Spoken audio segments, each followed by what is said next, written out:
नमस्कार दोस्तों, आज की कहानी है बाबा जी का भोग जो मुंशी प्रेमचंद जी द्वारा लिखी हुई है। रामधन अहीर के द्वार पर एक साधु आकर बोला, बच्चा तेरा कल्याण हो, कुछ साधु पर श्रद्धा कर।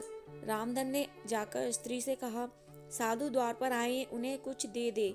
स्त्री बर्तन मांज रही थी और इस घोर चिंता में मग्न थी कि आज भोजन क्या बनेगा। घर में अनाज का एक दाना भी न था। चैत का महीना था, किंतु यहाँ दोपहर ही को अंधकार छा गया था। उपज सारी की सारी खलियान से उठ गई। आधी महाजन ने ले ली, आधी जमींदार के प्यादों ने वसूल की। भूसा बेचा तो बैल के व्यापारी से गला छूटा। बस थोड़ी सी गांठ अपने हिस्से में आई, उसी को पीट पीट कर एक मनवर दाना निकाला था। किसी तरह चैत का महीना पार हुआ। अब आगे क्या होगा, क्या बैल खाएंगे, क्या घर के प्राणी खाएंगे, यह ईश्वर ही जाने। पर द्वार पर साधु आ गया, उसे निराश कैसे लौटाएं, अपने दिल में क्या कहेगा। स्त्री ने कहा, क्या दे दूं, कुछ तो रहा नहीं। रामधन, जा देख तो मटके में कुछ आटा वाटा मिल जाए तो ले आ। स्त्री ने कहा, मटके झाड़ पहुंचकर तो कल ही चूल्हा जलाया था, क्या उसमें बरकत होगी। रामधन, तो मुझसे तो यह न कहा जाएगा कि बाबा घर में कुछ नहीं है, किसी के घर से मांग ला। स्त्री, जिससे लिया उसे देने की नौबत नहीं आई, अब और किस मुंह से मांगूं। रामधन, देवताओं के लिए कुछ अगोवा निकाला है न, वही ला दे।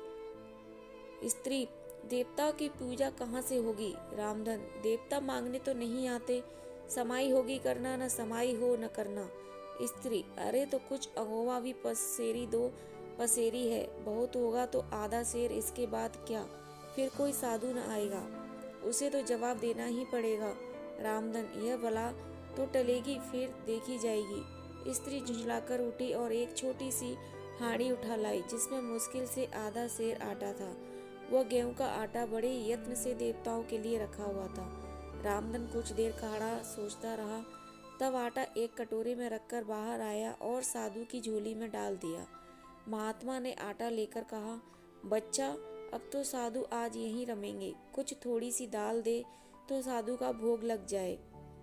रामधन ने फिर आकर स्त्री से कहा, संयोग से दाल घर में थी। रामधन ने दाल, नमक, उपले जुटा दिए, फिर कुएं से पानी खींच लाया। साधु ने बड़ी विधि से बाटियां बनाई, दाल पकाई और आलू झोली में से निकालकर भरता बनाया। जब सब सामग्री तैयार हो गई तो रामधन से बोले, बच्चा, भगवान के भोग के लिए कौड़ी भर घी चाहिए, रसोई पवित्र न होगी तो भोग कैसे लगेगा।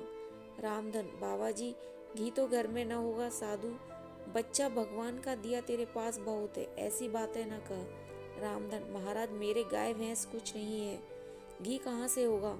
साधु, बच्चा, भगवान के भंडार में सब कुछ है, जाकर मालकिन से कहो तो। रामधन ने जाकर स्त्री से कहा, घी मांगते हैं, मांगने को भीख, पर घी बिना कौर नहीं दसता। स्त्री, तो इसी दाल में से थोड़ी लेकर बनिए के यहाँ से ला दो। जब सब किया है तो इतने के लिए क्यों नाराज करते हो। घी आ गया। साधु जी ने ठाकुर जी की पिंडी निकाली, घंटी बजाई और भोग लगाने बैठे। खूब तनकर खाया, फिर पेट भर हाथ फेरते हुए द्वार पर लेट गए। थाली, बटली और कलछुली रामधन घर में मांजने के लिए उठा ले गया। उस रात रामधन के घर चूल्हा नहीं जला, खाली दाल पकाकर ही पी ली। रामधन लेटा तो सोच रहा था, मुझसे तो यही अच्छे हैं। दोस्तों, यह कहानी कैसी लगी कमेंट करके ज़रूर बताइएगा। अच्छी लगी हो तो लाइक, शेयर एंड सब्सक्राइब करिएगा। धन्यवाद।